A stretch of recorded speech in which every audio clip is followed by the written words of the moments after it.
Hey, everybody, it's Mark. Thanks for joining me today with another episode of my new podcast, In the News, with all the news for independent paint retailers. Before I get going today, let me do a quick shout out to the dealer who sent me the swag that I'll be recording in today. Eagle Paint and Wall Covering in Englewood, New Jersey, right here in the New York metropolitan area, is owned by independent paint retailer Joe Passari. Before I had ever had the pleasure of meeting him, Joe taught me that there were more ways to sell paint than just how my grandfather and father did business. And he really opened my eyes to what was possible if I was willing to be creative as a paint dealer. Here's one way how he did it. Donald Kaufman was a color designer in New York City who created a limited color system to support his unique color palettes. Made from blending dry pigments, which were exclusive to him, with premium products from either Benjamin Moore or Pratt and Lambert, Kaufman sold customers on the fact that the paint didn't matter. It was his colors and his colorant that made his product so special. The Kaufman colors, specified by New York architects and designers, had painters driving past my stores in the Bronx and over the George Washington Bridge to Englewood to buy Kaufman colors, made in the same regal and the same accolade that we were selling. But it sold for triple the price, available exclusively at Eagle Paint. Joe likes to brag that the colors were unmatchable using the Benjamin Moore or Pratt and Lambert system. Joe, if you're listening, agree to disagree. I have some experience in that area, but that was never the point because most consumers who specified the Donald Kaufman colors insisted on the painter holding the spec. As a young dealer trying to live off the 15% gross profit margin, which was typical on Benjamin Moore products in New York at the time, it was hard not to notice how much money Joe was making. When I sent out a call for swag, Joe was fast to provide. Joe's vest is getting me through my winter in Connecticut. So thanks, Joe, for all your support over the course of my career and continued success at Eagle Paint.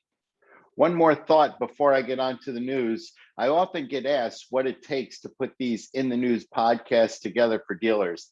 And the answer is I read a lot of paint news. I maintain a list now of over 35 Google alerts pertaining to the paint business. So I get a lot of news on Benjamin Moore, Sherwin-Williams, PPG, and of course, everybody's favorite Dan Calkins. Of course, Google does not distinguish between the meaningful news for independent paint retailers that I'm looking to add to these episodes and the piles of other news picked up by my alerts. So I pick through all of that, looking for anything that I feel paint dealers may actually be interested in. Most of those 35 emails a day can be quickly scanned and deleted. For example, my alert for Benjamin Moore picks up every local media outlet who covered their color of the year announcement. Also picked up by the alert is news that does not even apply to paint dealers at all, but whose headline matches the alert that I've set. For example, police in Prescott, Arizona recently arrested Dan Calkins on an outstanding warrant for assault, theft, and disorderly conduct. Of course, using my investigative skills, I was able to determine that that is not our Dan Calkins, who to my knowledge has no outstanding warrants.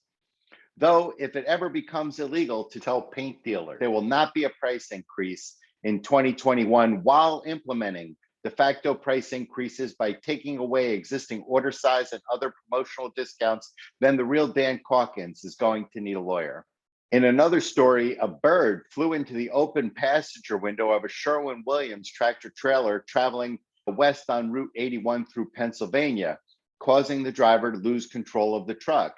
While the driver was unhurt, the truck went off the overpass it was traveling on, landing on the street below. Like the shelves at most Sherwin-Williams stores, the truck was empty at the time. Finally, before I get to some serious news, I thought I would share a paint human interest story that I came across. Frank Vogel, the second generation former president of Diamond Vogel Paints, one of the nation's 15 largest paint manufacturers, recently donated $1 million to his college alma mater, Northwestern College in Orange City, Iowa. The money is to be used to build the $3.1 million Frank and Lois Vogel Welcome Center. So way to go, Frank and Diamond Vogel, for showing that the paint industry and those of us who participate in it are a positive force in our communities. Now let's do some news. The world's second largest paint manufacturer, PPG, recently announced their third quarter earnings. The company reporting better than expected results, and they were expecting good results.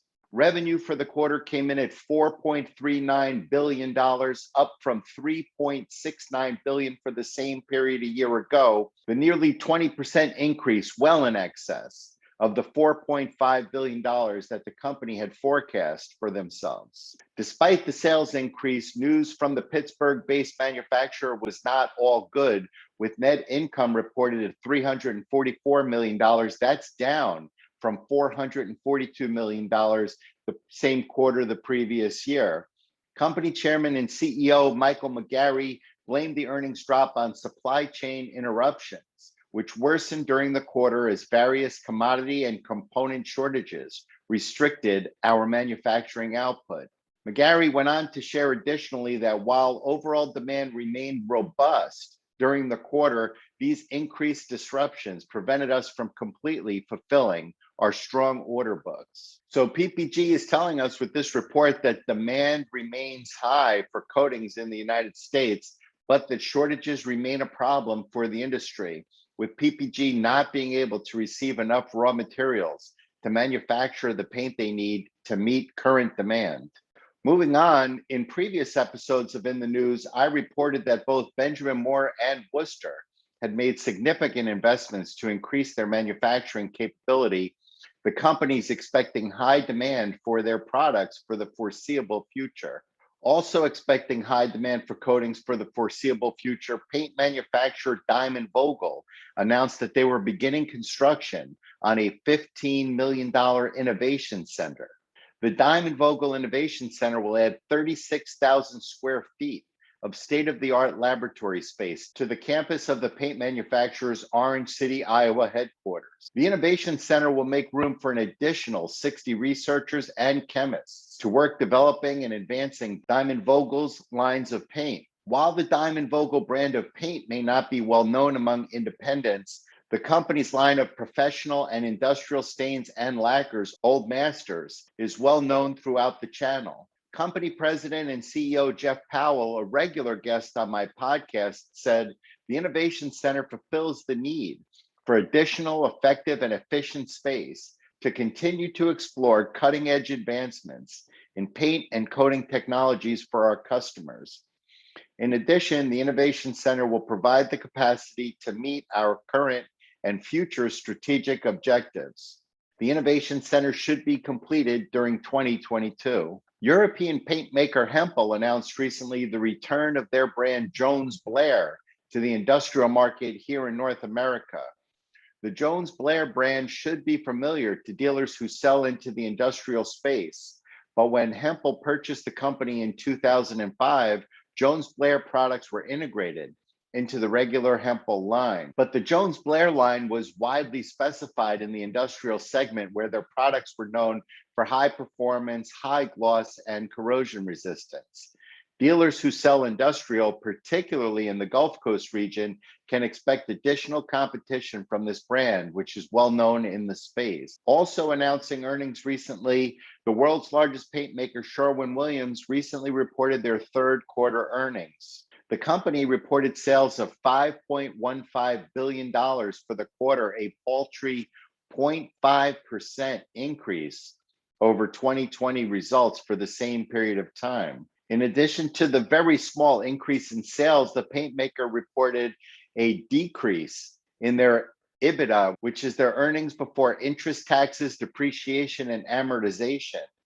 But despite the paltry sales increases and despite the decrease in earnings, Sherwin-Williams also reported that they have added $2 billion of operating cash to their balance sheets over the first 9 months of the year. That's money that dealers can expect Sherwin-Williams, the world's largest paint manufacturer, to invest back into the company's growth strategy once they are able to get the shelves at their stores filled again. Demand remains strong across our pro architectural and industrial end markets. However, results in the third quarter were significantly impacted by ongoing and industry-wide raw material and supply chain challenges, according to Chairman, President, and Chief Executive Officer John Mauricus. Consolidated net sales increased less than 1% as raw materials availability negatively impacted total sales, according to Mauricus, who went on to state that 75% of the impact was felt here in the United States. So that explains why Benjamin Moore retailers particularly continue to do well right now, taking business from Sherwin-Williams stores who are not able to get paint. At a time when demand for coatings is extraordinarily high, for Sherwin to only be able to be up 1% speaks to their continued inability to get professional paint on the shelves in their stores. The dealers I speak with are sharing that they continue to grow their business with new sales to former Sherwin-Williams customers. Mostly these are professional painters unable to find the products they need at the local Sherwin-Williams store. While the shortages of Sherwin-Williams have been a windfall for most independent paint retailers, particularly Benjamin Moore dealers, to independents who buy from Sherwin-Williams, that's Pratt & Lambert, Dutch Boy mostly, the shortages at the local Sherwin-Williams likely mean that the Accolade, Red Seal, and ProHide you've been expecting will not be available anytime soon, as the paint manufacturer is likely to prioritize their own needs before the needs of their independent paint dealer customers. Dealers of these brands are well advised to continue to look for other sources of supply. In other news, Homesphere.com, the largest community of home builders and building product manufacturers in the United States, recently announced a new partnership with PPG.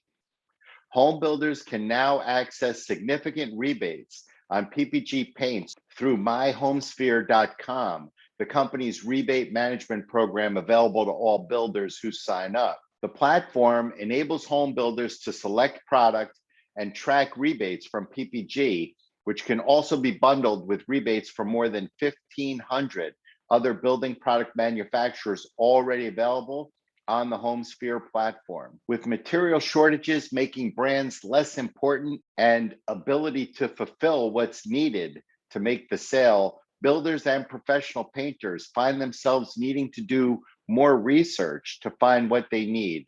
Like dealers who are spending hours every day looking for new sources of supply to procure materials to keep their shelves full, builders and painters are doing the same thing. And where are they doing that research? Well, they're doing it online. If you made it this far in this video, then you are the type that likes their news direct and to the point, and so here it is. Dealers who do not create an online presence will lose the opportunity to tap into this vein, costing the channel an opportunity to grow. And that's in the short term. In the longer term, dealers lose more than an opportunity to grow. They will lose sales in their markets. As the contractor and professional paint consumer continue to express their desire to purchase paint online, painters will judge the online experience your store offers as more important than their in-store experience. Dealers who are serious about being in this business for more than another 5 years must make themselves known locally via the internet.